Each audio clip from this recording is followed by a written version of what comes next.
Welcome, people. Welcome. If you thought we disappeared, then you thought wrong. We're not going anywhere. Whether we're qualified or unqualified, we're staying here to talk about the beautiful game, the beautiful FA Cup. Sorry. Are you okay? Sunday is a proper show. Yeah, it's not none of this tawla shit going on during the week. So whether you want to make weird noises, weird comments, get them out of the way now. Well, welcome. Liverpool won 3-0 yesterday. Liverpool played some good football yesterday. And whether you think we're going to be winning the Champions League in Budapest, make it a magic number 7, then I don't blame you.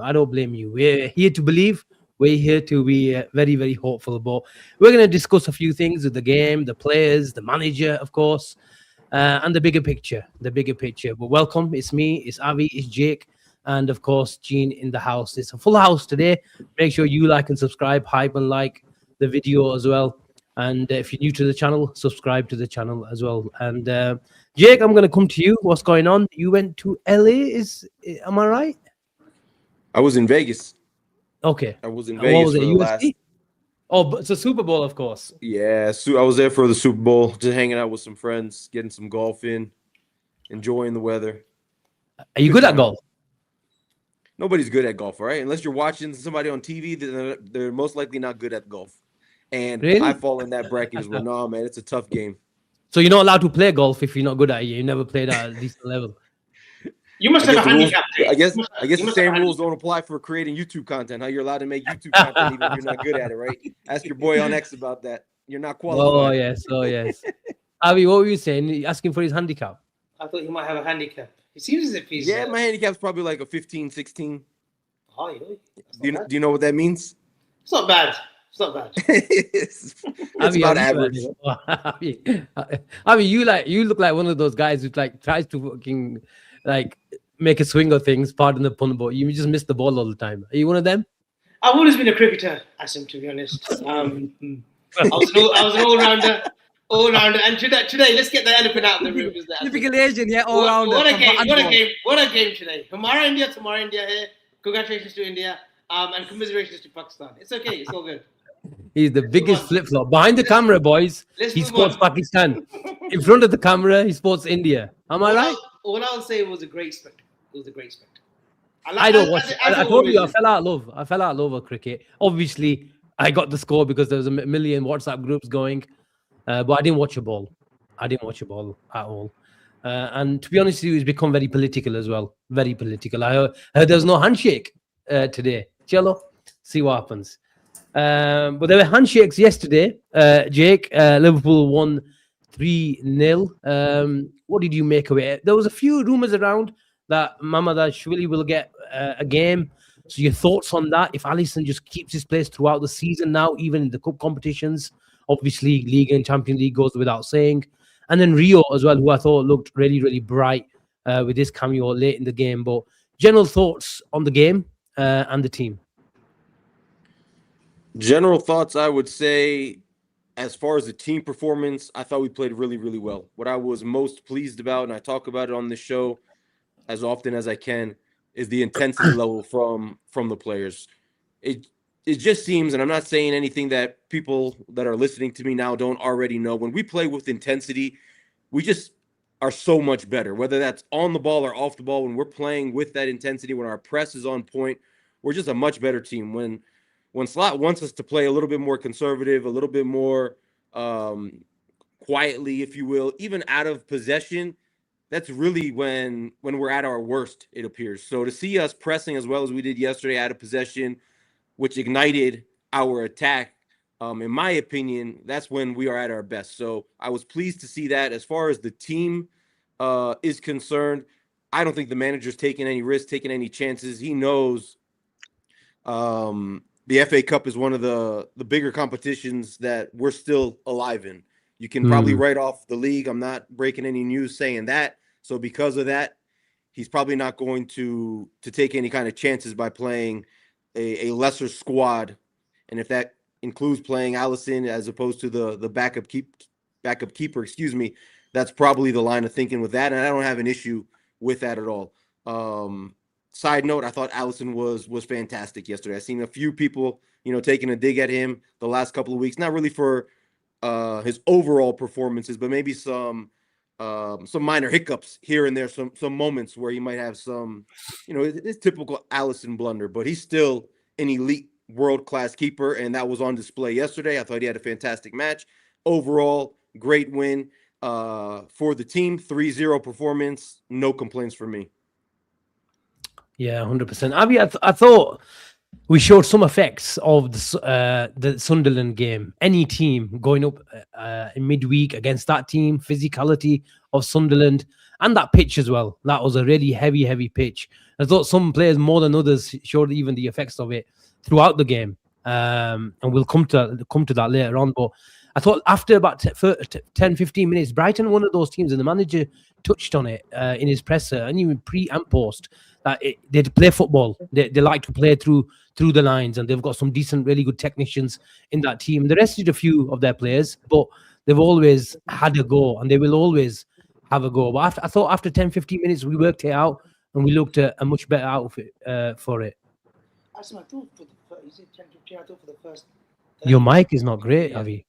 Hello, This is why I told you to stop faffing about in the background. I told you Can to you leave hear it me? then. Hello, hello. I told him to leave it, but he wanted to F about with it. No, this is my default. Is it working now or It's not? not your- Turn it up a little bit. We can't hear Not you, normal. man. It's not normal.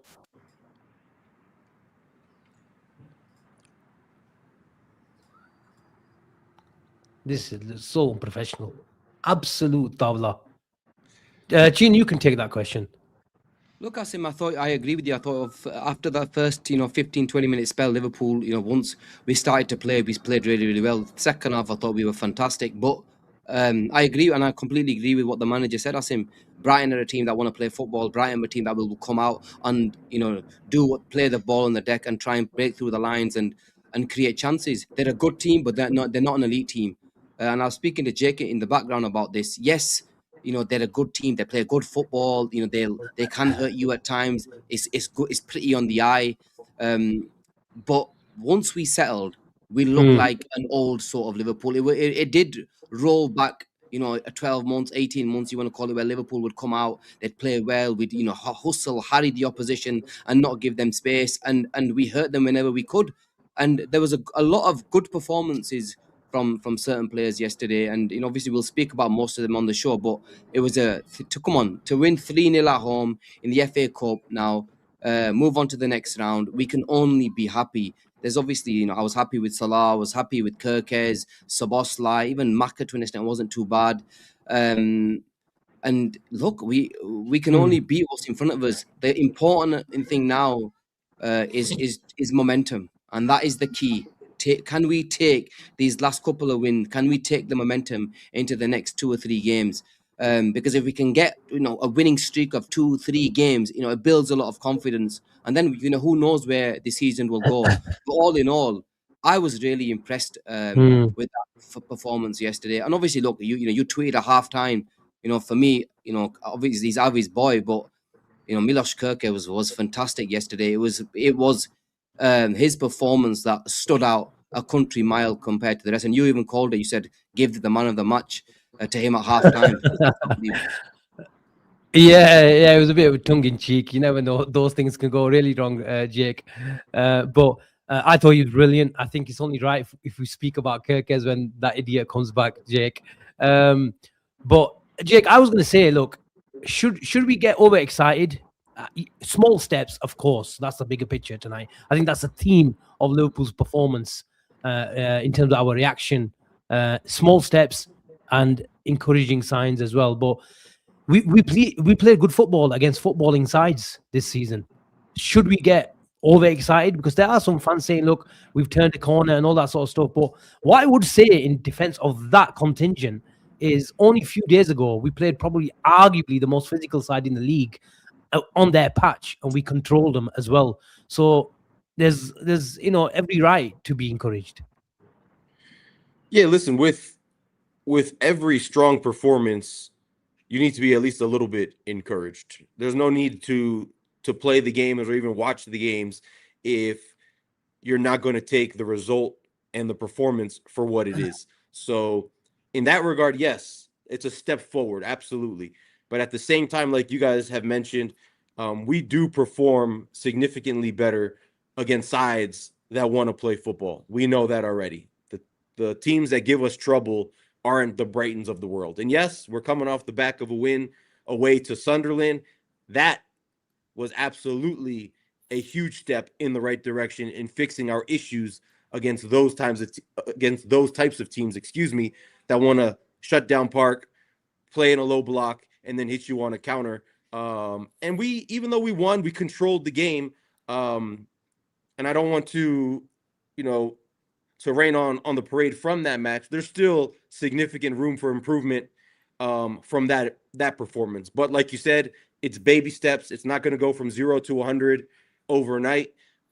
We are improving. And like I keep telling you guys, the squad is good enough. The squad is deep enough to win the matches and win the games that are in front of us. So if that doesn't happen, the blame falls on the players and it falls on the manager. But right now, it was a massive win because both Chelsea and United dropped points the day before. We capitalized on the opportunity. And because of that, destiny and our fate is in our hands. If we win all of our remaining matches, which probably isn't going to happen, we will qualify for Champions League. But you can only control your own destiny, and we do control our own destiny at this moment. Abi, what stood out for you then yesterday? If you want to talk about, make it a little segment on Kerkez, then go for it. But what stood out for you yesterday? Can you hear me now? Hello, testing. Yeah, that's better. Is it better now? Yeah.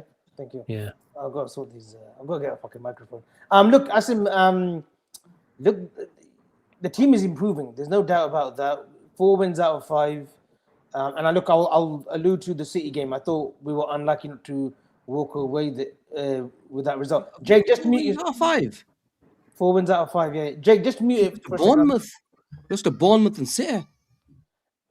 No. 4 wins out of 5 in terms of in all competitions. That's what I'm saying. 4 wins out of 5, in our last 5 games. So we are improving. In the City game, Asim, I thought we were unlucky. Look, I know, City beat us, but I thought we should have beaten them, or worst case, got a draw, but it wasn't to be the case. And yesterday, look, we saw improvements. I thought, like you said, I thought the week's rest or a few days extra rest that Szoboszlai got, you could tell how fresh he looked yesterday. Wirtz looked very leggy, he just looked a bit tired. But saying that, Salah looked good. Salah was running. His energy levels were great. He was showing a bit of pace again. Overall, I thought the team was good. I thought the first 30 minutes, I know you said 10, 15. I thought the first 30 minutes, we looked terrible. We didn't look good. Brighton were obviously coming out to play. Hurst's done a good job there, a steady job there. And, we were on the, not back foot as much, but we weren't creating. And there were little things that I didn't like. Until Milos Kerkez comes up with that cross, and Jones, left back to right back. It was a really good finish because those are kind of awkward bounces, isn't it? Just before your feet. He gets the finish 1-0 going to half time.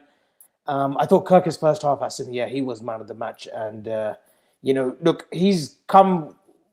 There's been a lot of unfair criticism of Milos Kerkez, and the real Liverpool fans, not real Liverpool fans, but the ones that know the game really well, we always give our players time, regardless of whether they've had a few years in the Premier League under their belt, they've got the experience. It's still a different kettle of fish when you come to a club like Liverpool. And look, he's now showing he's showing the work that he did at Bournemouth for the last 2 years.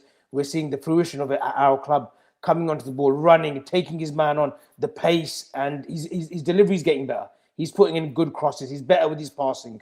And look, there's a lot more to come from Milos Kerkez. I thought overall, though, the team, it was a good performance. All in all, it was a good performance. And, for once, there's no Arne out talk. There's no abuse towards the manager, which makes a nice change. It's 2 wins out of 5. 3 wins out of 5, Avi. It's 4 out of the last 5. It's not. I just thought correct here. Karabag, Newcastle, City. Yeah, no, it's 4 out of 5. We played Karabag after that. We played Karabag after Bournemouth. Yeah, Karabag. Right. Karabag, Newcastle, Yeah. Man City, Sunderland, Yeah. and Brighton. Brighton. Right 4 out of 5. He's right. Yeah, you are right, Avi. Sorry, I apologize. Don't question the chip. No need to apologize. No need to apologize. I forgot about that game. Today, I know you're in a little bit of, I know you're sad a little bit today. No need to apologize today. Anyway, Asim, let's carry on. Avi's mic might be messed up, but his facts his stats are right. Jake, Milos Kerkez, you took a break from football for 6 months, so I don't know your opinion on Kerkez from earlier in the season, but it's nice to see him. I'll come to my opinion, and the boys can talk about it tonight as well. I'll come to my thoughts later, but Kerkez, we were talking about encouraging signs. I think this is a bit more than encouraging when you come to his form over the last month and a half. Yeah, I think Avi said it perfectly. The biggest critique that I've had, even though I've been away for the last 6 months or so, has been his delivery. I think his deliveries for the better part of the early portion of the season just haven't been on point. And he's been wasteful in getting in great positions, but his end product has been terrible. However, yesterday, that cross-in was fantastic. It was magnificent. And it compounded the rest of his performance. The intensity was there. The fight was there. The energy was there. That's always been something that you can hang your hat on with Kerkez. But what's been missing, as we talked about, has been the delivery. But that delivery was peach of a ball into really the 6-yard spot. And Curtis Jones, with a brilliant finish, puts it away. So he was absolutely the man of the match with that first half performance, the best player on the pitch by far. And if that's what we're going to get consistently moving forward, which I believe it is, then we have a gem of a left back on our hands. Chin? Look, Asim, I was really impressed with Milos Kerkez. I spoke how I thought it was one of his best performances over the last 2 months. He's probably been, Avi mentioned in one of the groups, he's probably been Liverpool's best player. And that's how highly, Avi's rated him, especially over the last 2 months. And it's hard to disagree. Maybe you could, his Hungarian partner at times, Florian Wirtz, you could say over the last few months have been close to being better than Milos Kerkez. He's made that position his. There was a lot of noise regarding that position. We had people calling him Darwin Núñez at left back. And you have to give the lad a lot of credit. Avi, it's the truth that we had people calling him Darwin Núñez at left back and all sorts, yeah? So we have to give the lad a lot of credit. Look, I can't hear you. Can you hear me now? Hello. Yeah. You can hear me now. Yeah. Look, I don't want to. I want to come to the defense. No, I'm not. I'm not saying Asim. Why everybody? We had Jamie Carragher calling Darwin. No. I will come to that. I will come to. I know, but I'm just generally saying we had Carragher, come and say, Darwin Núñez at left back, and yes, at the start of the season I gave him a load of shit. He looked nowhere near as good.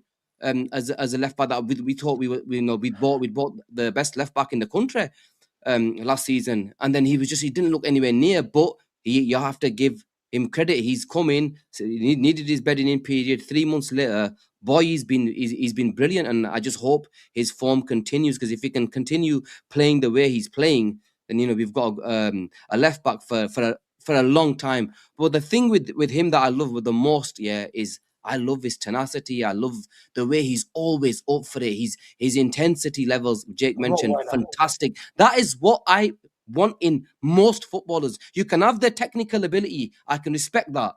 But if you don't have the work rate, you don't have the work ethic to go up and down, to give it everything you got, that's the standards of being a footballer in the Premier League, especially right now with how physical the league is. And mate, he's been one of our better players over the last 2 months. The shouts for him being a Darwin Núñez at left back. Look, he will always have that rashness in him, in Kerkez. He'll always have that Rottweiler bulldog style, that tenacity, like Gene mentions. And at times, not that we've seen it too much often, there will be times where he could get caught out with that, extra pressing on your heels, committing fouls. Thankfully, he knows when to time his tackles. He knows when to be right up his opponent's backside.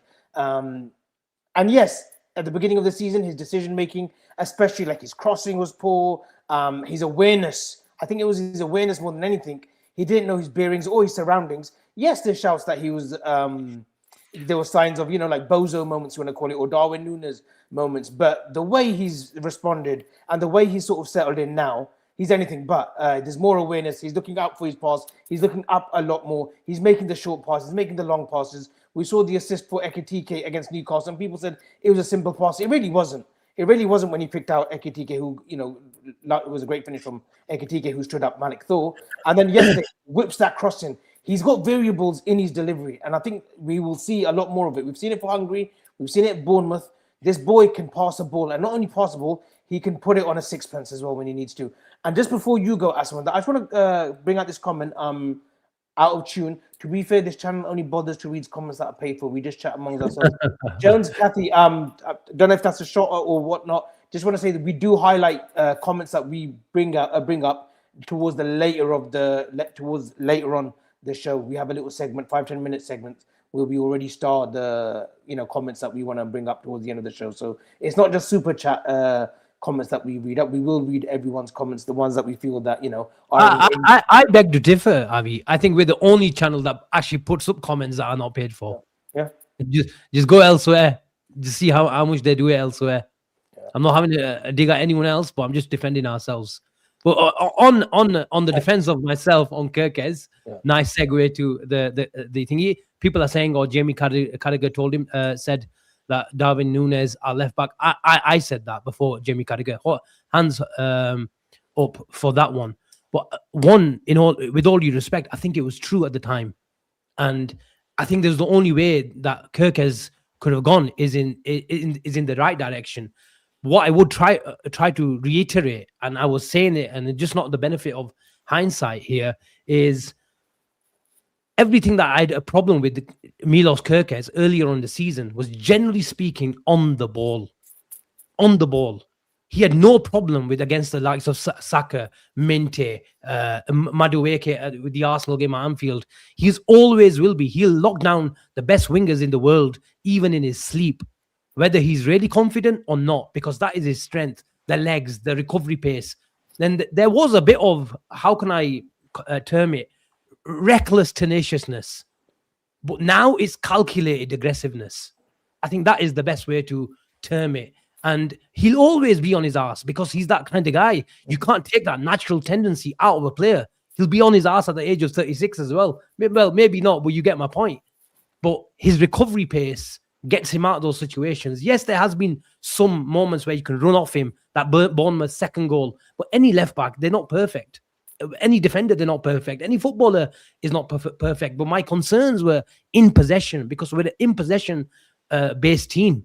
And if you've got the ball for the 65% of the time, you need your player. But I put it on down to the manager as well, where if you bought this and you profile this player, there's no coincidence why Milos Kerkez is performing better in the last 2 months. Is because for me, his role has changed, where he's not getting involved as much in the first phase of play. For me, he's still not a great passer into the midfield. He's not a great ball manipulator. But when you do play better in your second phase and third phase, where you're telling him to start higher on the touchline, where his strengths are, where he's got the ball on touchline, little quick 1 and 2 and go. He beats the man because he's a lot quicker than them. And then he's arriving into the situation with that cross first time. We've seen a much better player because there's clarity to his game. Those are his strengths.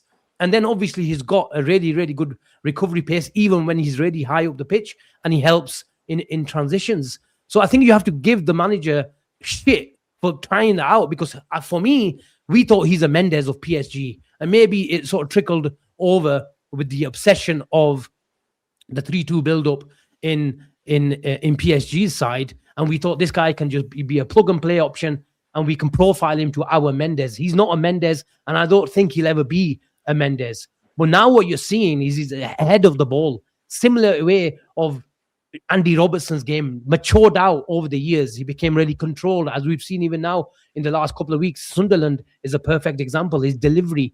But you still can't see Andy Robertson being in the first phase of play, where he's breaking lines. And I thought that's what we wanted from Kerkez. So you have to give credit to the manager, whether he realized 2, 3, 4 months late, but at least he acted. And now we're seeing Kerkez making those marauding runs, whether it's an underlap or overlap, and confidence rubs off the other parts of the game, where if he is in a little tight space where he uses his right foot and goes, tries to beat a man by putting his studs over and taking it onto his left foot. There was a little moment yesterday where he got a free kick out of it because your performance and your delivery and your goal involvements, it rubs off on your rest of your game as well. So credit to him. And look, maybe I was harsh, and that those little headlines stick and they go a bit viral. Obviously, Jamie Carragher is a lot more high profile than myself, and he'll probably talk about it tomorrow as well. But at the end of the day, you have to give the kid the credit. And what we've done is we've put really good technicians around him and used his movement. The Ekitike, the Verts playing off the left, coming inside. And he is the igniter in the team. We also ignites the crowd as well. And you guys have already touched on it. That is 30 minutes. So it was flat. It was really flat. But he's the kind of guy that gets the crowd up. Because we like a challenge. And that's what, over the years, Arteta's pissed off Klopp on the touchline and he's changed the game. Well, he's that kind of guy where he puts a challenge, he puts a cross, he presses 3-4 men all over the pitch, and the momentum is changed because the crowd has changed, and the team thinks, you know what, we should back our mate, and we should roll our sleeves up as well. Good technicians you've got in your team, if you don't have one or two igniters, then it'll just be really, really flat. And every credit to him because he's looked a lot better. It's a trait that goes unnoticed, Asim, that one challenge. We've seen Bradley do it against Real Madrid. Now, Kerkez yesterday, there was a moment yesterday where Kerkez squared up to one of the Brighton players and Arne Slot's trying to control Kerkez and Kerkez is still carrying on. It's almost as if, it's almost like a tempo setter setting. We look at a challenge, but sometimes it's just gearing up going towards a player and really eyeing them up. And look, he's only 5'7". No, I think he's like 5'10", 5'11". He's not the tallest of fullbacks. But he, like you said, he gets the crowd going, whether it's a challenge, a slide tackle. And look, he loves landing on his arse, and that will never stop, even like you said, at the age of 36. He is one of those players, and very similar to Robertson. When we needed something going for us, when it was a 0-0 or a stalemate, Robertson would pluck something out, whether it was just winding up the opposition, picking up a yellow, but picking up that yellow meant it was a really hard tackle and it got the crowd going. Kerkez could do similar things. And look, I think he was the right profile from last season. It wasn't a missed profile. He was the right profile. It was about time. And I think, like you said, Slot had to make adjustments. The first adjustment didn't work. And he's gone back to what brings out the best in Kerkez, is in phase 2 and 3, like you said, coming onto the ball, running onto the ball, making those runs where he has space and he can just deliver across first time. 400 people in the chat. People keep on liking and subscribe to the channel. We'll go to the supers very, very shortly. Jake, let's stick with the Hungarian theme. Calls of Steven Gerrard-like traits. He's having a Steven Gerrard-like season. He's captain material. He's the best player in the side. All these kind of plaudits getting thrown at Szoboszlai. Some people say rightly so. Some people say, we need to calm down a bit. Where is your thoughts regarding this world beater right now? You're on mute. You're mute. So I can't even tell. I don't have a problem with, and I forgot that you made that comment. Obviously, I've seen so many other people make similar comments. I don't have a problem with people making that comparison. It's kind of expected for people to make that comparison, and whether people agree with it or they disagree with it it's okay. I'm okay with both sides of the argument. But the fact of the matter is, in my opinion, he's the best player on our team this entire season. Over the course of this entire season, he's the one name that's been consistent more or less week in, week out. We're finally starting to see the player that we all expected to see when we signed him a few summers ago. So that finish that he had yesterday was absolutely brilliant. We've seen so many wonder goals from him this season, but the one yesterday, I'm not going to say it was his best goal because it wasn't his best goal, but it was a goal that showed you the type of finish that he's capable of, and he made it look so easy. He put the ball in a perfect place. The keeper had no chance. He had so much pace and power on the ball with that type of placement. I think it's an underrated goal on his part. I think a lot of people are looking at that goal and kind of just thinking, it's expected from Sobo. So he's a brilliant player. We have to get him re-signed this summer. I would love to have him ink an extension here sooner rather than later. I think it probably helps that his Hungarian mate is on our squad. Hopefully that gives us better chances to keep him. But those Madrid rumors are starting to pop up. I know Avi posted a little bit about that on X yesterday. I saw that. Hopefully there's not too much merit involved in in those rumors. I have friends that support Madrid, and they've been talking to me about wanting Sobo for months now. Wow. Hopefully we don't end up losing him. I don't think that we will, but you never say never. But he's brilliant. He's the player of the season up until this point for me. I'm just so happy that we're finally seeing everything that this player is capable of, because we knew all the talents and qualities that he had a couple of summers ago, but it took him up until now really to start to flourish at this club. So it's brilliant to see him, wear the number 8 and really don it with the qualities that he has. Can I just say something? Yeah, go on. On Dominik Szoboszlai. Save the day, Gene, for me. No, look, I'm going to be honest. The guy's got 15 GAs this season. Yeah. And that was one of his biggest issues that we had when he was playing in the 10 last year. What was our biggest issue? The guy isn't giving us many goals. The guy's not, getting us any assists. The guy's got 15 GAs this season. He's played right back, centre midfield, right winger, for God knows how many games. So you can to get 15 GAs and consider the positions that this guy has played this season. It's actually quite remarkable, considering what his GAs and output were. If somebody's saying 17 maybe, but I know it's around 15, whatever it is. It's mental, considering what his output was for the last couple of years compared to what his output is this year. It's crazy. And he's by far, there's him and then the rest. I'll be honest with you. He's on a completely different stratosphere compared to any other player in this football team. He's been that good of a footballer, man. Avi, mentioning no names, whenever like Szoboszlai was mentioned last year, some people were just doing that kind of gesture, like, nothing about him. mentioning no names, but your thought, I think that's Liverpool's best goal of the season. Would you agree?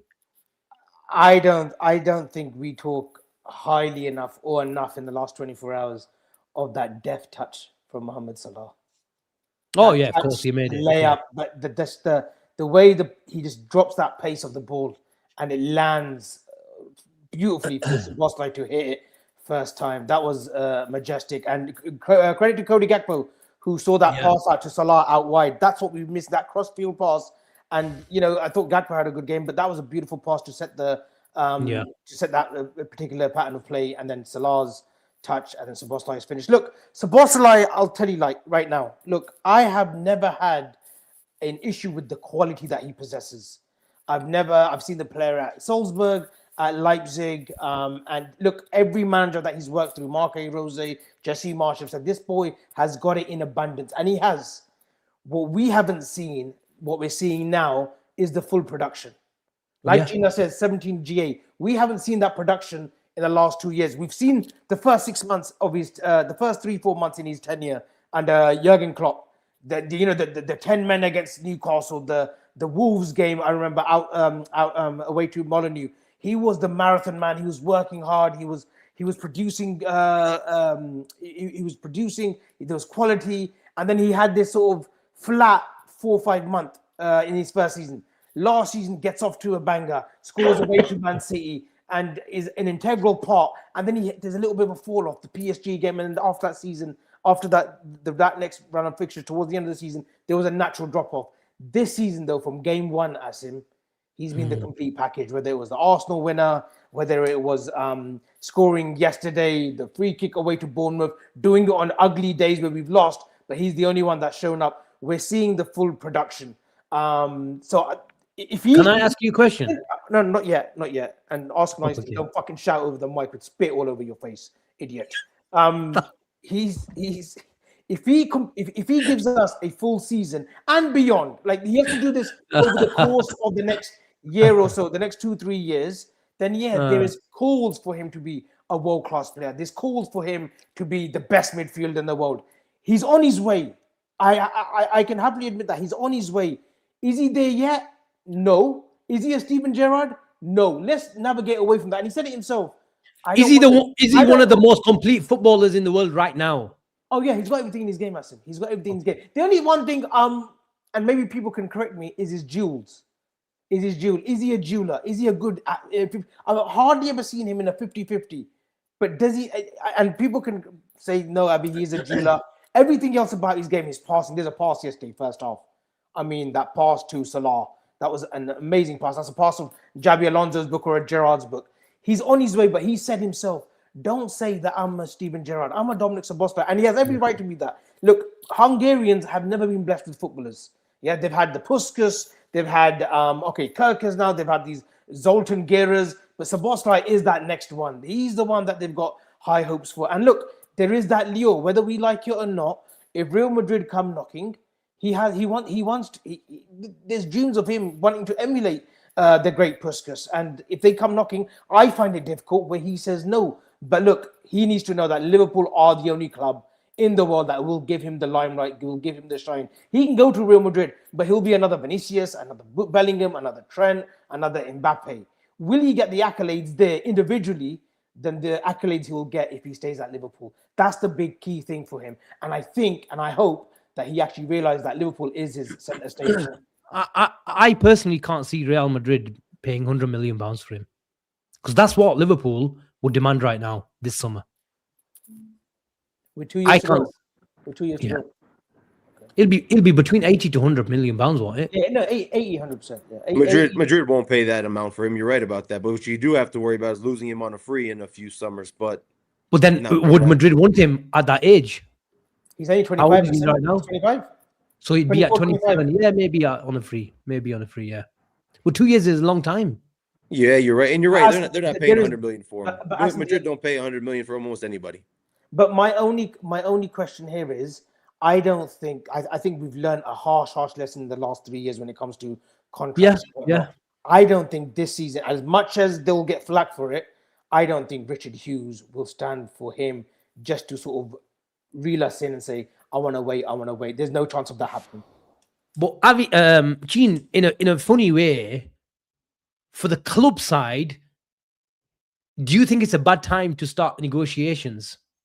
And what I mean by that is right now, Sobo can come to the table and say, I want more money than Cody Gakpo. Whatever you gave him, 200 plus, 250, I think I deserve 300 grand a week. Look at my performances.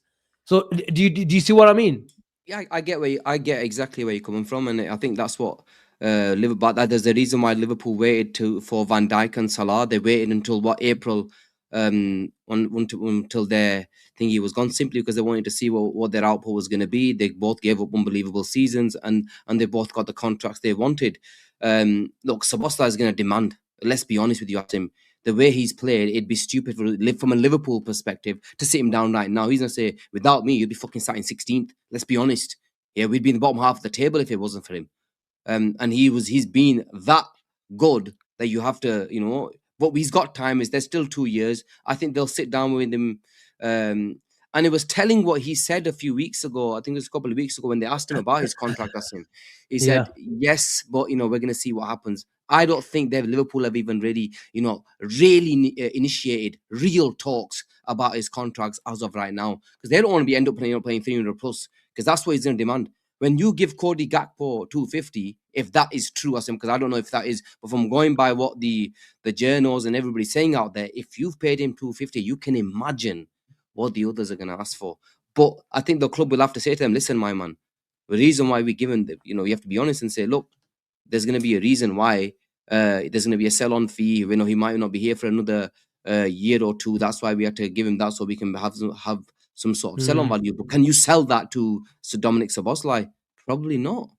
I personally think Sobo and his team know what Liverpool's figure is right now.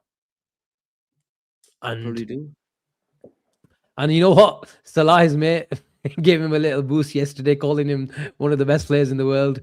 I think he can clip that and take that to his next round of negotiations with the hierarchy. But I want to ask you a question, Jake. We're talking about a player who deserves, I think we all think he deserves 250, 300 because he has, I think he's got another level as well. That's the beauty about Dominik Szoboszlai. But if everyone was playing well and fit from the summer, and we're told that Florian Wirtz was going to be the new focal point of the team, do you think he would have been in the team at the start of the season if McAllister didn't have his fitness issues?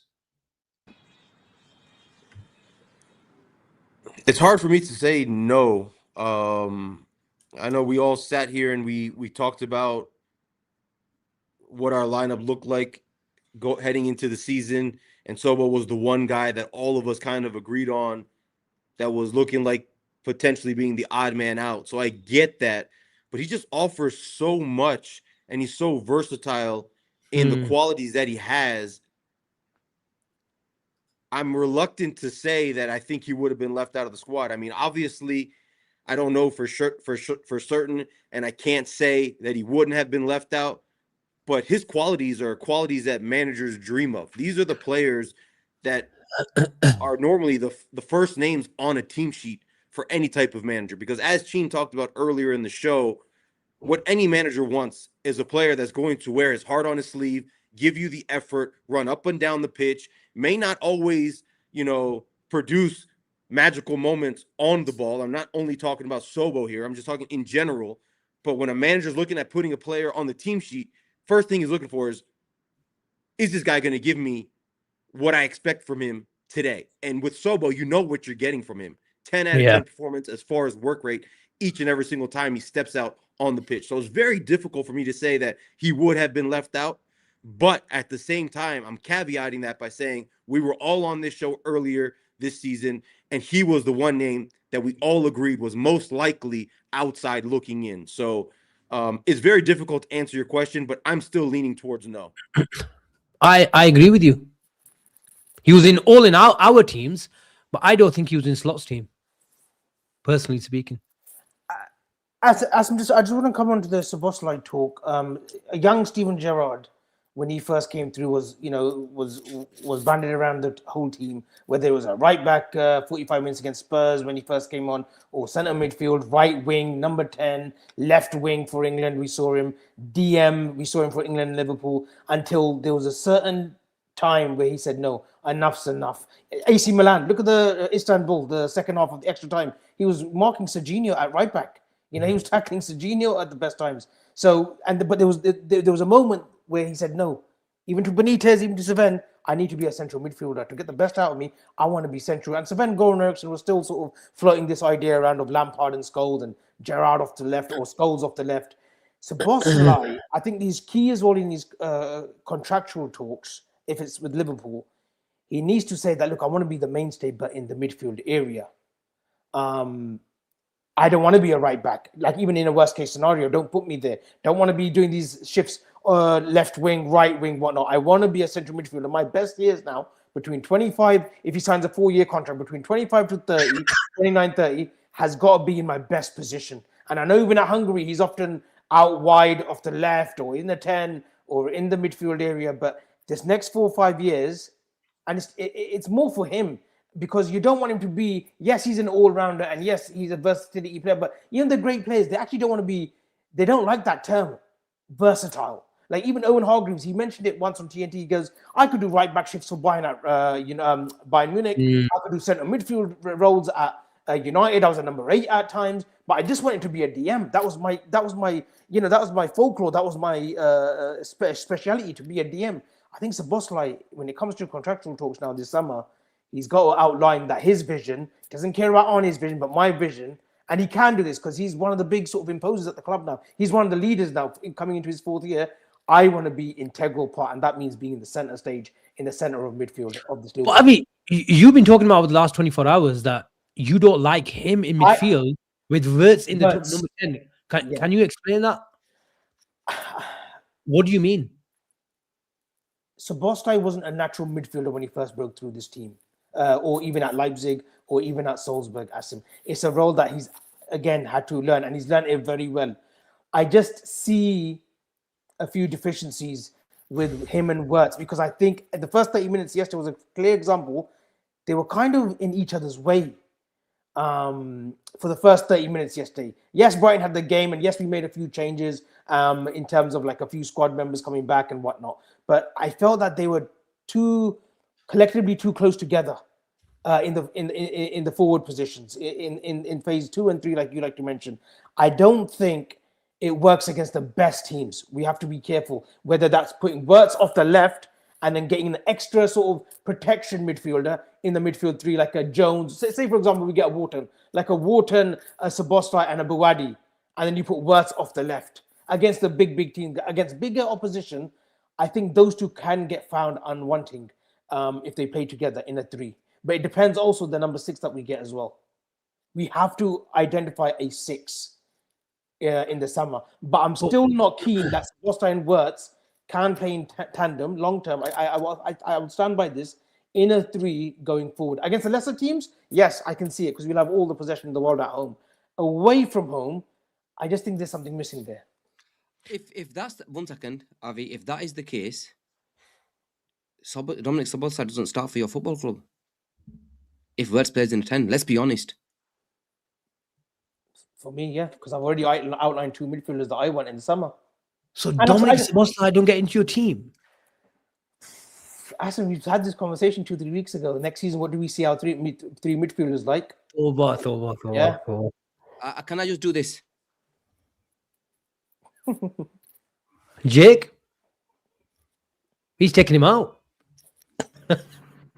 Yeah, that's crazy talk. He's not coming out of the lineup, and I'm not taking him out of this team. I'm taking him out of that midfield area. If we're playing Wirtz in the 10, so where do you play him? As I told you, I wouldn't mind him right wing next season, doing shifts there, not as an out and out winger. You've got Frimpong there to provide the width. So you want the 210s? You want the 210s? 210s or something in the right? Because I just think we need a little bit more protection. But Avi, I think in terms of traits, not about the names. When you look at a midfield over 3, we generally play 4-2-3-1, 4-3-3, call it what you like. What do you want?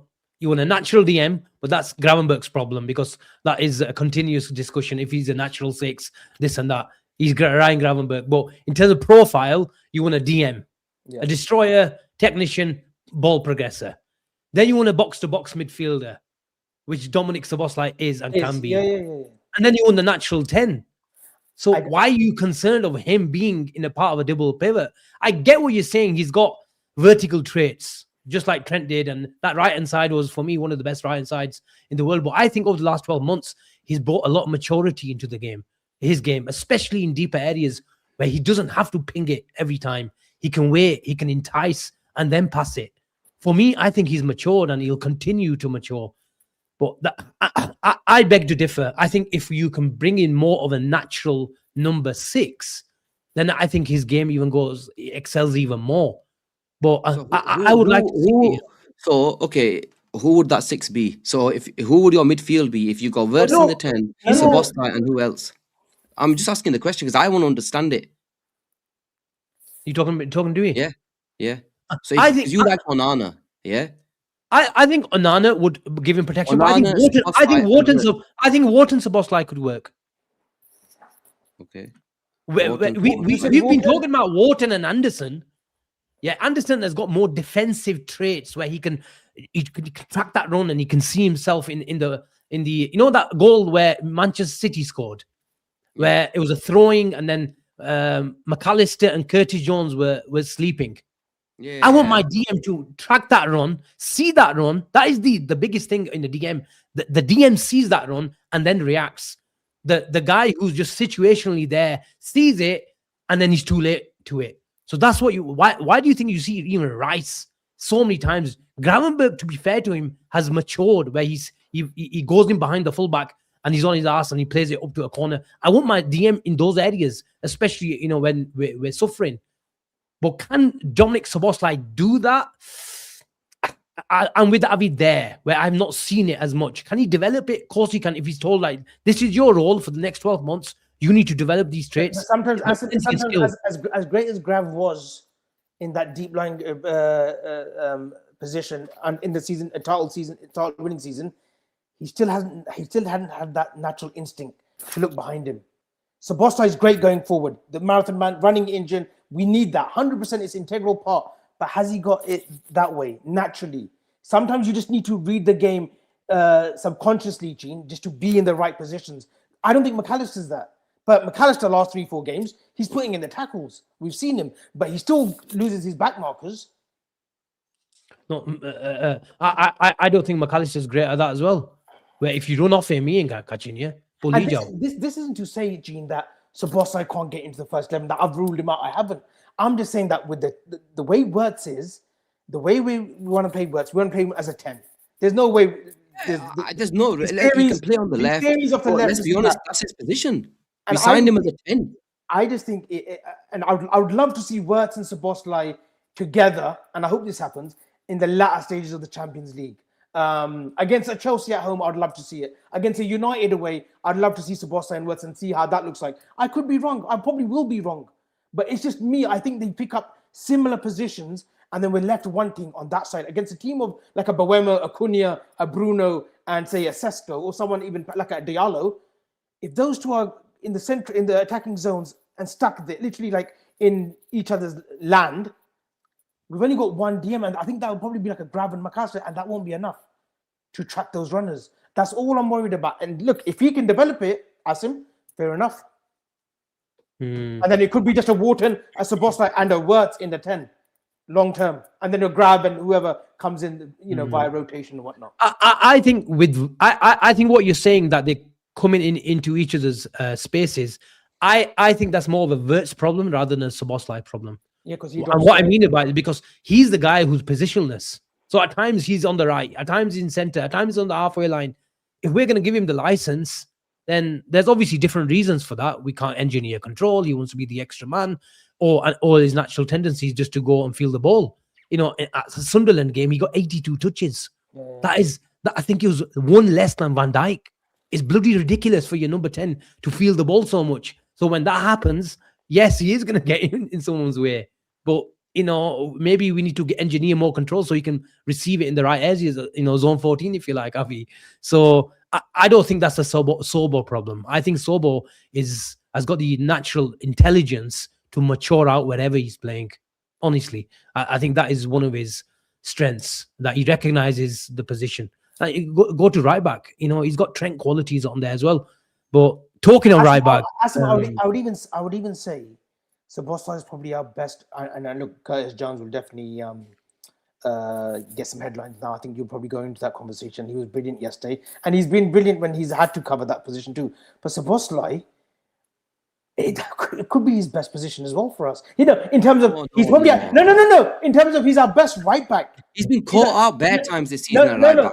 No, okay. Let's be honest. He had a couple of good games at the start, and after that, when he went right back, he was shit. Let's be honest. Galatasaray was a big mistake, but at right back, we get a few games he played at right back, he wasn't great. He got caught a few times. Him being at right back though does offer us a little bit more protection in the middle. I'm not saying it's a long-term solution, but right now with Frimpong out, Bradley out, I would still put him ahead of Bradley as a right back. I would still probably put him ahead of Frimpong in a big game situation.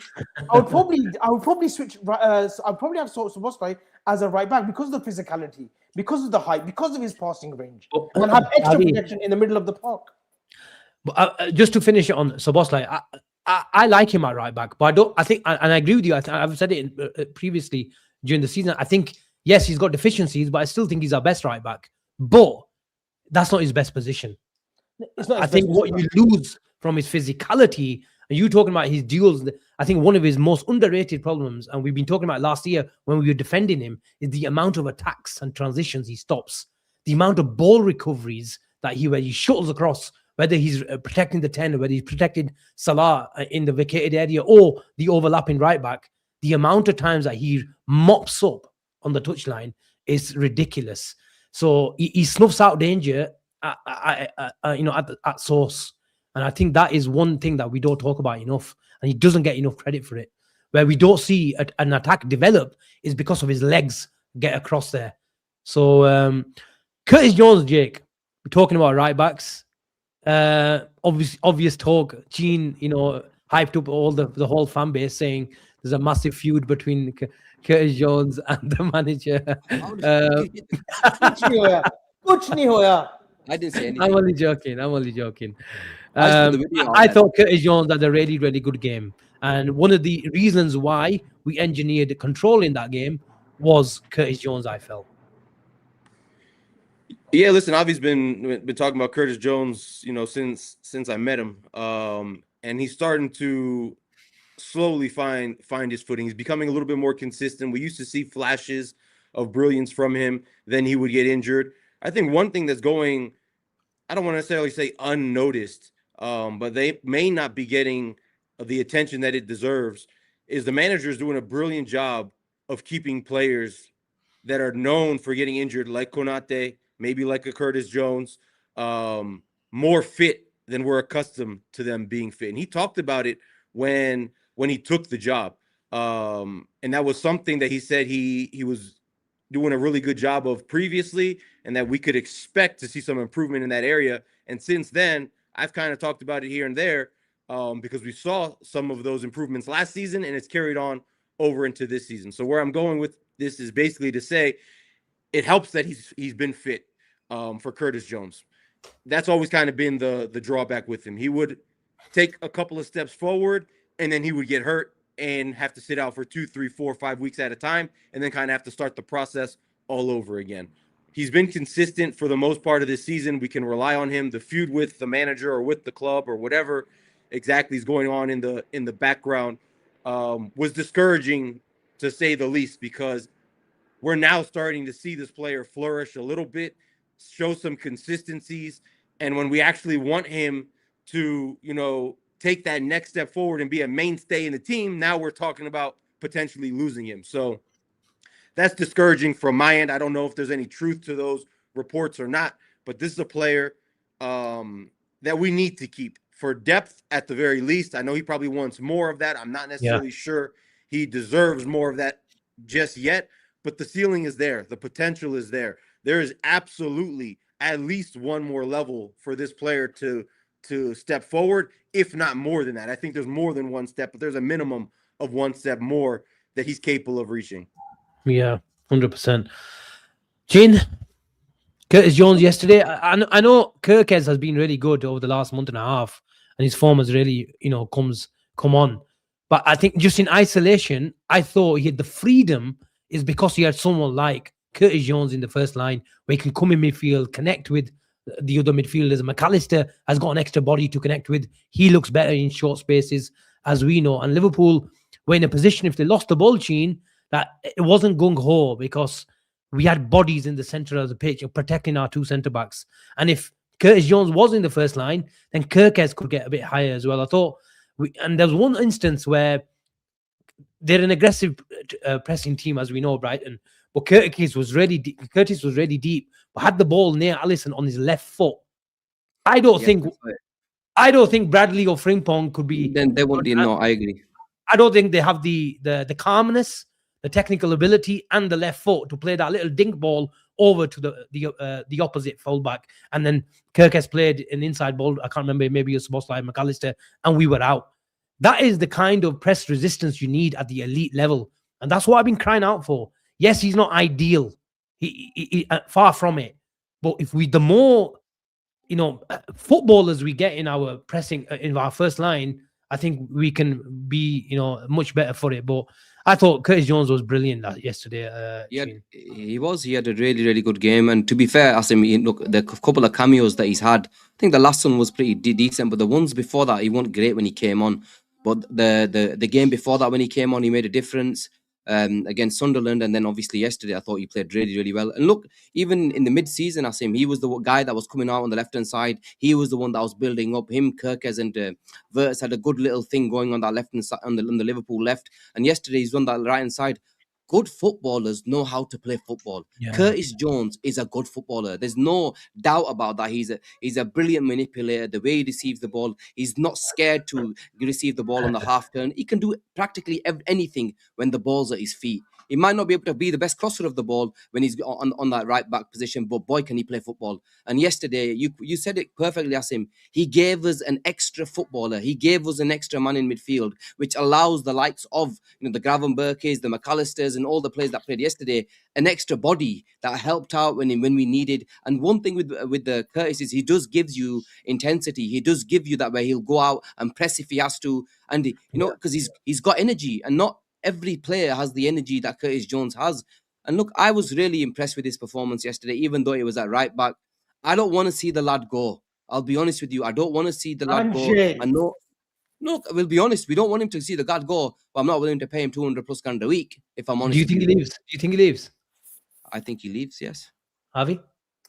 Look, I don't. I hope he doesn't leave us. I mean, look.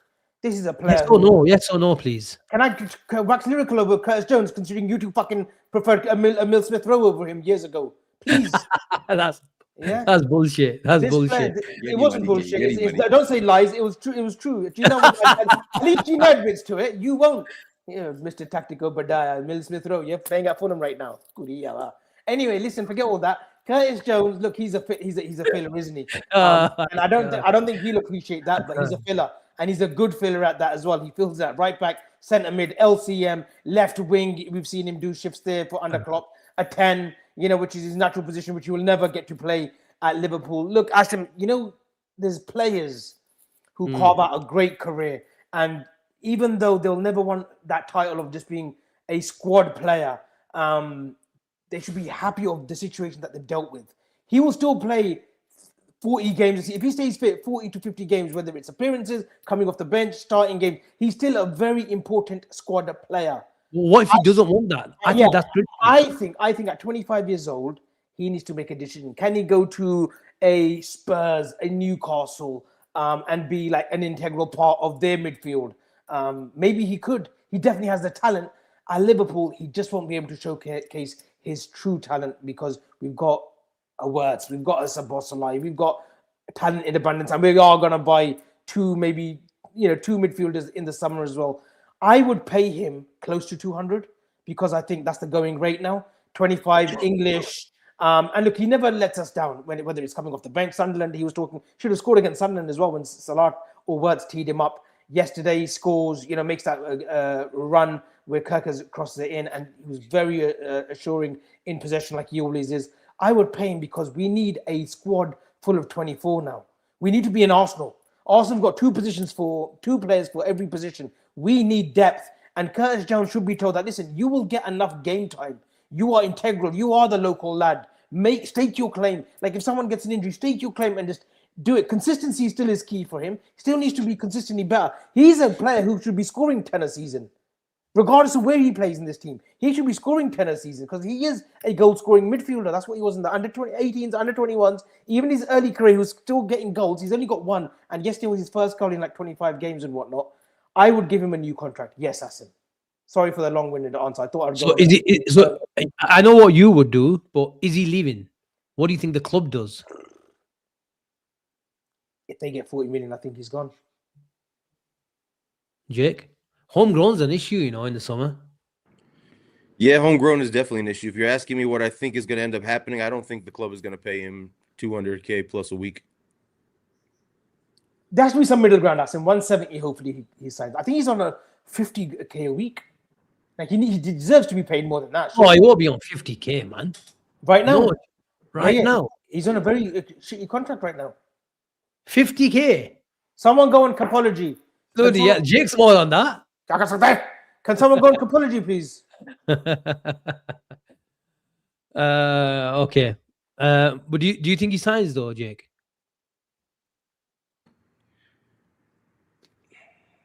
I do think he signs. I don't think he's going to get 200K a week, but I think he signs. I don't think we're going to lose him. Okay. Apparently he's on. God knows what he's on. Someone go on Capology, yard. Only Capology Curtis contract is not verified. Isn't a credible source. I don't even know who Capology is. It gives you the salary. 50 grand. Wow. I'd be very surprised if he's on 50 grand, man. Very surprised. You got to remember, he got this He is, yeah, he is. That's him. He is on around 50k a week. Then he deserves to be paid surely double. Okay, if it's not 50, 60, it's not like he's getting a 90 grand a week or 100 grand a week. We know he's not on that. So whatever he is, it's not exactly going to be, He's 50 not grand. signing for 100, 120. He's not No, he signing won't. that. But we should definitely 3x it then. Or 2x. 150 should be the ballpark figure. 150. Oh, sure. For a second now. Let me go through the supers now. Let me go through the supers. Hanjay. And who said he had a feud with Slot? Idiots. No, absolutely no feud. Yeah, that's why I didn't start for 6 games. But chalo, theek hai. He's been managing an ankle issue, which he addressed on your app. Thank you very much. All right. Theek hai. If you want to believe that, then you believe it. Here we are. Emmy, nice to see you in the chat after a while, mate. Hope you well. Great win. Brighton's rotated side.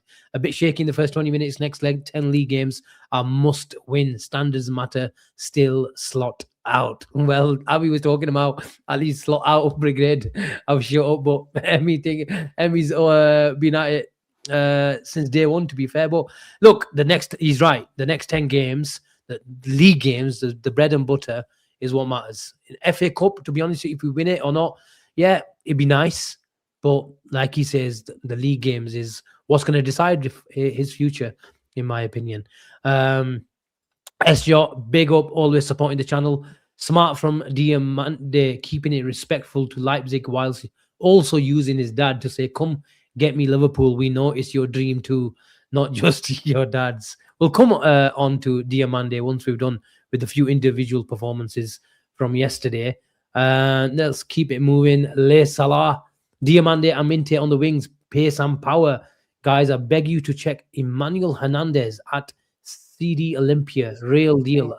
Hashtag ITK. More ITK than Avi. Stay blessed.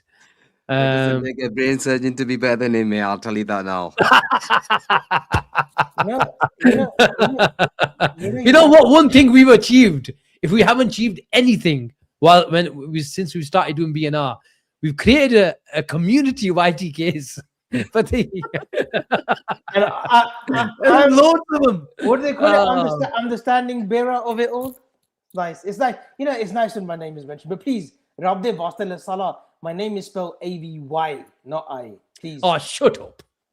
You know exactly who he means. Shukar Khan, the guy mentioned you. Honestly, proper ingrate, this guy, man. Anyway, move on. Elad? Is that what you call it? Elad.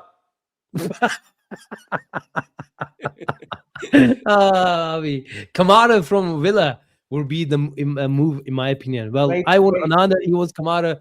A good partnership. Onana and Kamara. Way too many injuries in Kamara. Yeah, he's nursing 2 ACLs, I think, Boubacar. They did well to get him on a free, though, Avi. Yeah, we should. That's when we should have pounced, when he was at Marseille. Sujit, always supporting the channel. Big up. Avi, do you take 2 elite wingers or 2 elite midfielders? Ooh, good question.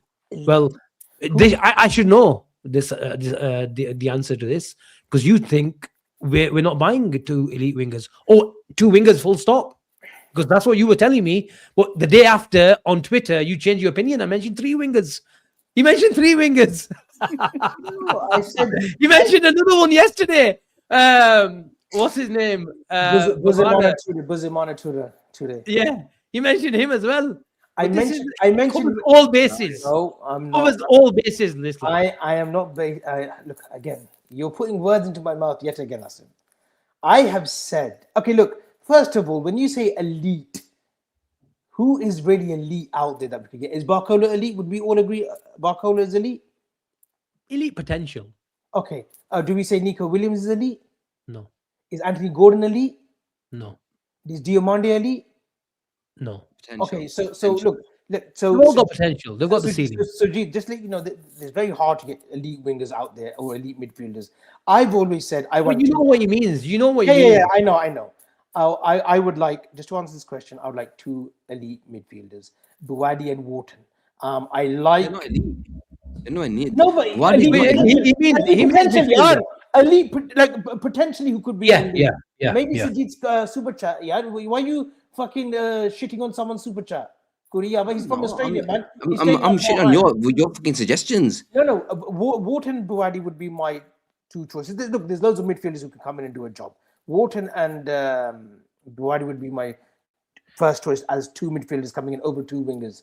Avi, in terms just of to wingers, stop you there. Sorry, just to stop you there. Hold on, just to stop you there. Wait, hold on. Let me. No, because I want. Let me I'm the explain. host. Let me I'm the explain. host. I don't give a shit. When I mention No. wingers, I am allowed to scout out wingers. I'm not saying I want two wingers. I am allowed to tweet wingers who say, okay, Diomande takes my fancy, or a Buzirmane Toure. This Tabla wanted Yakub Minter. 1 goal and 3 assists in 28 games. I like Buzirmane Toure. This is the idiot that this guy is. If we want, This is an idiot that this guy is. So he doesn't like to talk about hypothetical situations and scenarios on the channel, but he's willing to talk about hypothetics on Twitter. The second thing, Avi, you mentioned two midfielders there. And just to overlap with what you were talking about, Szoboszlai, Wirtz in the number 10 and this and that, I don't think that's a good enough midfield. Wharton, Buwadi and Wirtz. You've not seen enough of Buwadi then. I don't think You've that's seen enough of Wharton. You've seen enough of Wharton. I don't think that's an improvement. I think we need. I'd rather address the midfield issue than look. We definitely get one. I don't think you're addressing the midfield issue there. I think we are. Okay. I think Buwadi has better defensive traits than a Szoboszlai does, and he's an all-rounder as well. Crying out for pacey wingers. Yeah, this guy wants to sign fucking Buwadi and Wharton. You're not dying for wingers, Avi, man. We need pace and thingy in our team, and you're talking about bloody Buwadi Shadi. Come on, Avi, man. You want. We're dying for pacey wingers. This guy wants midfielders. It's not good station. He couldn't hear. Carry on. You don't know what you're talking about, honestly, Avi. Jake, sometimes you don't have a clue, bro. Jake, do you think that's an improvement? Yeah, look, I agree. Buwadi might have a crazy ceiling. Right now, if we're going to improve the midfield, I don't want Buwadi, Wharton, and Wirtz. And I'm not. So which two wingers is an issue for me as well. Which two wingers? He was crying out for Minter. He said, "Give me a win to Minter." So yeah, no, you're calling me stupid. You were calling for fucking Minter. Let's fucking goal in 25 games. Minter. He said, "Minter's elite. Minter for our system. Get Minter. Get Minter. Get Minter. Turn our team." This is what this idiot, this fucking 45-year-old idiot was talking about. He was talking about Minter. And Yakub Minter, did you watch him yesterday? Don't laugh. Please bring the Minter profile to me. Chin. Yeah. No, do all this. Listen, India done Pakistan over like this is well today. Ball properly today. No, 1 minute. Just 1 minute. Yeah. You keep saying, oh, we need two wingers. You mentioned Minter to me on Friday, 48 hours ago. You said, I want Minter. On ball, Butcher. Ball. In front of me, Hey, you got Avi's ball. right. Look now, you rat about Avi's Minter. right. Bring the profile to me. Go on, Avi. He said Minter to me. You know, You lost already once. You're going to lose twice now already when I school you. You said bring Minter to me. I'm not gonna. The positive, Gene, before you go, is I don't think his mic has ever sounded better than that all night. His mic works. No, don't mention Minters to me, man. Don't mention Minters to me. Do not mention Minters. No, listen, you've been quiet. No, he's been quiet all evening. I know Pakistan lost. I know you're in morrow and sorrow, whatever you want to call it, yeah? But please, Yara, Minter to me on Friday, Minter. And then he wants Anthony Gordon. He thinks Anthony Gordon's the answer to our problems as well. Anthony Gordon who? Anyway, I'm done now. Thank you very much. Okay, thank you very much. Kasme, this guy, I don't know what happened to him. I'm going to mute myself. But then he get by us, yeah, but you know what, it is what it is. The guy asked him, would you take 2 elite wingers or 2 elite midfielders? This guy goes, I want midfielders. Who? Wharton and Buwadi. Yeah, what I was trying to say to you is, we need elite. If you have the choice between 2 elite wingers or midfielders, you want fucking 2 elite wingers. This team needs 2 elite wingers. Regardless if it's fucking Minty. If I had a choice, we'd go by Barcola, we'd go by fucking Rodrigo. The reason why I said Minty and Gordon is because I think Liverpool, the club, will do something like that. They're not going to go and bring you a Barcola and a Diomande. They're going to bring you 2 players who are workhorses, who are going to make the team tick, meaning Florian Wirtz. This guy doesn't want to sign no fucking wingers. He wants to sign 2 midfielders and take fucking Dominik Szoboszlai, who's been our best player of the season, take him out of the team for a fucking 18-year-old Buwadi, with all due respect, and a flipping, what's his name? Underwater. Water. Avi, if that is your take, seriously, you don't know what you're talking about, bro. Qasam. On a serious note, you do not know what you're talking about. Just like I We didn't know actually when need help.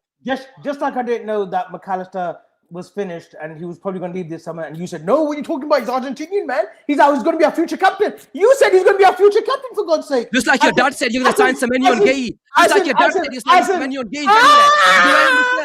Pure the Galang, yeah. Pure the Galang, yeah. I've arrived. Now I've arrived. Like a fishing rod, like a fishing rod, like a fishing rod. I'm baiting you like a fishing rod. Now you get up there. Hanjay, Goody, I'm going to school you tonight. Asim, can I ask you a question, please? A small answer. Can I ask a question? Can I Listen, there's a Sunday show. Can we be professional? Gene, can I ask you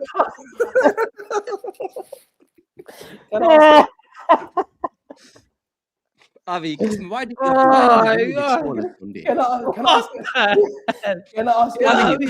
you ruin the show on a Sunday? Can I ask You know what? The show was for 1 hour and 10 minutes. Was a proper my span. Proper show. Yeah. My span only lasts Proper 59 insight, minutes. man. After 59 minutes, it's all held loose, right? All the cuffs are off. Gene, can I ask you a question, please? No, you can't. No, I want to ask you, please. Pradi. I'm a bit of mute. Pradi to Pradi. You mentioned my dad. Pradi to Pradi. Don't innocent. Don't say that. Don't mention dads, yaar. Come on, yeah, please. Ramadan aa raha hai. I said my dad, your dad. Listen. Ramadan aa raha hai. Please, haussla rakh yaar, little bit. Can I ask you one question? Does Dominik Szoboszlai sign a contract this summer? After all that. No. You know my answer. No. What's the answer? I genuinely, look, I'm not going to sit here and sit on the fence. I'm worried about his contract.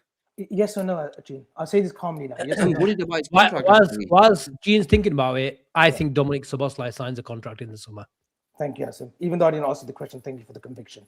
Thank you. Asim's in the know more than me, so I'm going to stay quiet. No, that's an opinion. Yeah, I mean, that's your opinion. Look, I'm really worried.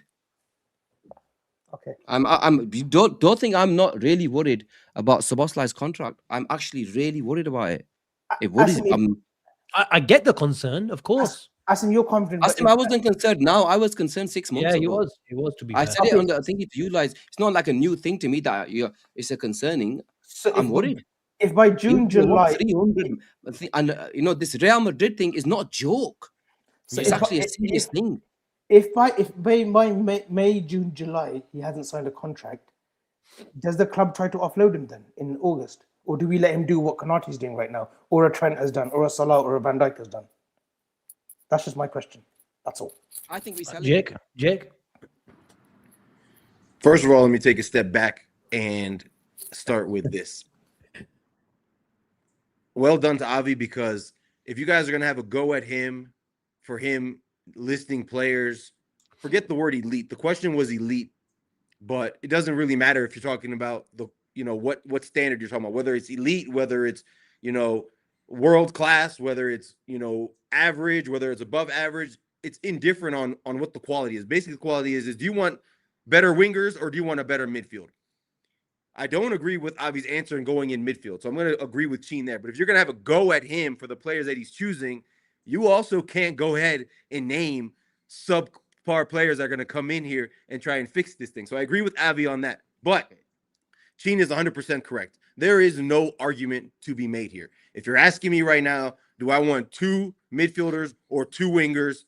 I don't even have to think about this. Give me 2 wingers 100 times out of 100 times over 2 midfielders. This might be a hot take in here, but I can work with the midfield that I have right now moving forward. I cannot work with the wingers that I have right now moving forward. It's that simple. And I don't just need 1, I need 2 wingers. 1 second. By the way, when I said the wingers, that wasn't the 2 players I want us to sign.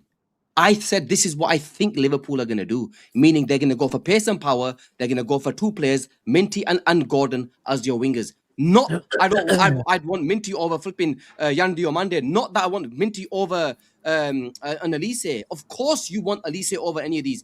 But if you took up profiles, I think Liverpool, in terms of profile, will look at two dogs who will be up and down that pitch like dogs, pace, pace, pace. And that's what these two players are going to go for. Not that I want them as my two. You wanted Gordon since day one.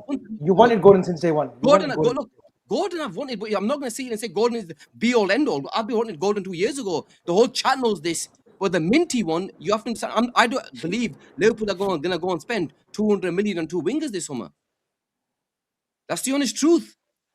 I think the conversation regarding Minty and Gordon, especially Minty, was around the conversation of how do we get the best out of Florian Wirtz, Jake? Yes. How do we get the protection? How do we make the focal point of him receiving the ball in the right areas and don't have to touch the ball 82 times?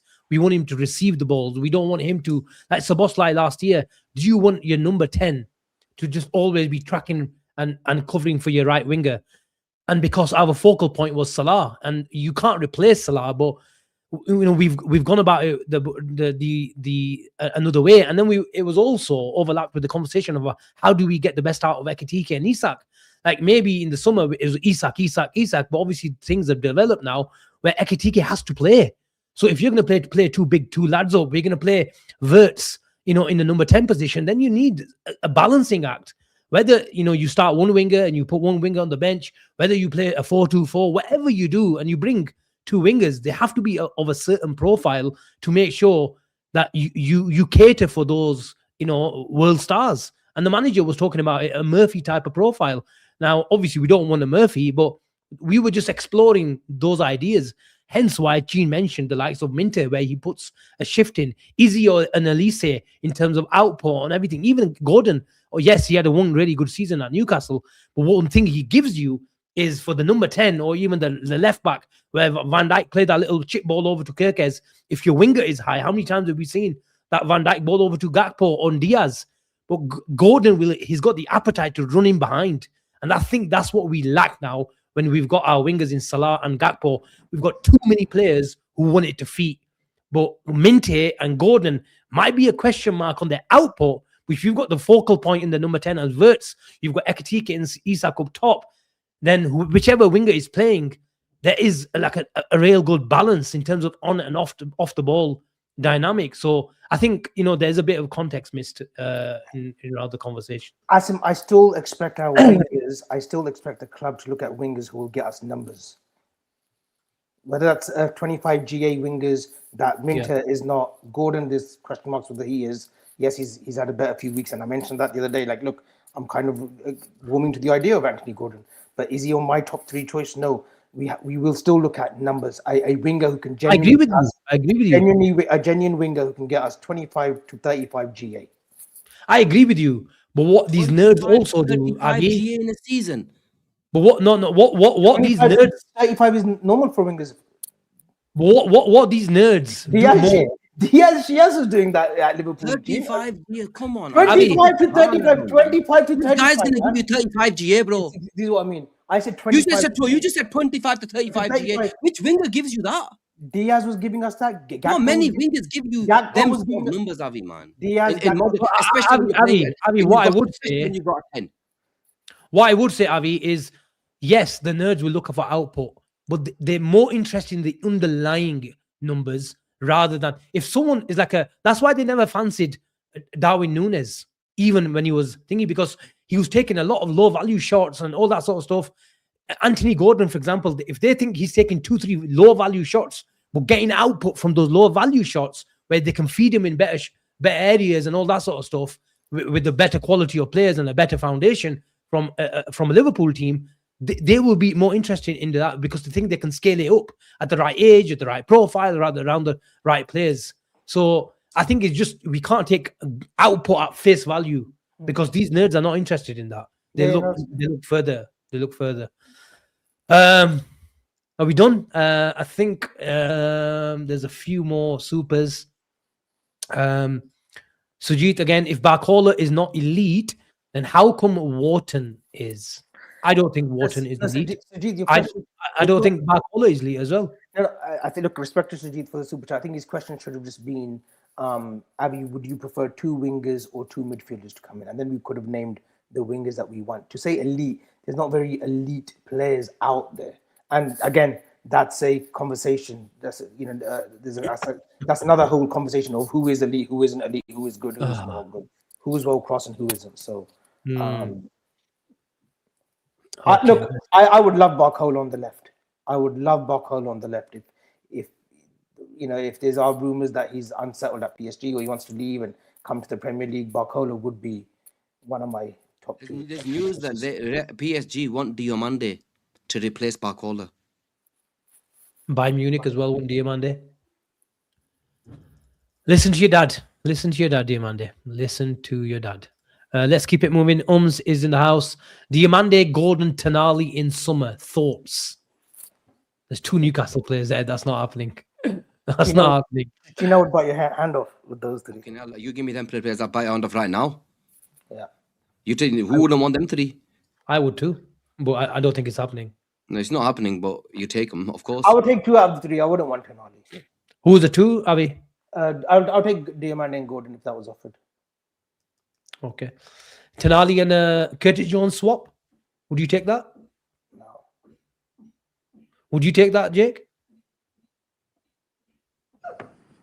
How old is Tonali right now?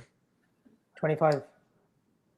Yeah, if he's only 25, I thought he was probably 27, 28. If he's only 25, I would do that for sure. 25, yeah. 25. You wouldn't take Tonali. You wouldn't swap Jones for Tonali. Gene, you know my thoughts on Tonali before. I've said it many times. I'm not sold on Tonali for a big team. Where he is right now, TK, Raminal, he'll be a Newcastle black and white legend. But for a top club, and I know there's top clubs looking at from Arsenal. There's talk, maybe City, but no, not for me. I'd take Tonali in a heartbeat over Jones. Okay, I think that's it in regards to the supers. There's one question from Ethan. What happened to Ben? I've been getting messages for weeks regarding Ben. Ben is still here. Please, you've ranted enough in it. You've embarrassed yourself enough. Don't embarrass yourself further. Ben had some family thing going on. That's all boxed off. But he's also got really, really ill. He's okay, nothing serious, but he's been bunged up for ages. Both of them honestly, cough here, cough that. I hate to say, I think he's got long COVID from 2020 or something. Yeah, we'll send him something. Send him some lemon. He's in the house. Brandy and hot water for you, Ben. Don't worry, there'll be plenty of brandy tonight celebrating India's win. Brandy or Bradley? Both. I'll be concerned if he's got Bradley in bed. Don't know too much, Leo. On that note, people, take care. And bye. Like and subscribe. Hype, and clip every single thing of Avi tonight. Take care, and we'll see you tomorrow. Bye for now.